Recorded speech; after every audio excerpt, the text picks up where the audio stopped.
हे होत होतं मात्र तालमीच्या वेळेला, की ती कोमामध्ये गेल्यानंतर सुद्धा एका माणसाने तिला मॉलेस्ट करायचा प्रयत्न केला केला होता. होता. हो. तिचा विनयभंग करायचा प्रयत्न केला होता. म्हणजे ही किती किती वाईट आहे हे वागणं, क्रूर आहे हे. क्रूर आहे हे.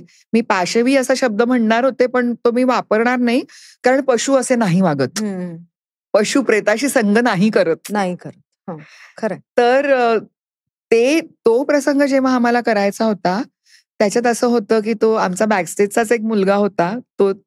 ते करायचा काम, की तो मला स्पर्श करू बघतोय, जवळ येतोय आणि तेवढ्यात ती दुसरी नर्स येते आणि ती त्याला घालवते तिकडून आणि हं. ती मला मिठी मारून तिला रडू येतं असं होतं.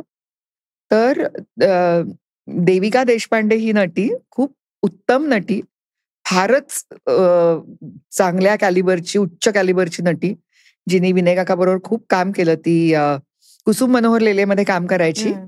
जी खरंच हो, कुसुम मनोहर लेले हो. असते तिचं. आणि आता ती निर्माती झालेली आहे पूर्णपणे, ती काम करत नाही फारसं. पण अतिशय अशी म्हणजे स्ट्राँग पर्सनॅलिटी असलेली मुलगी, की जिच्याकडे आपण असं बघितल्यानंतर हिला कोणी सहज डॉमिनेट करेल, ही काय असं वाटणार नाही अशी. हं. आणि तिने ती मिठी मारली आणि ती सोडेच ना मला तालमीत. हं. ती रडायला लागली, मी रडायला लागले.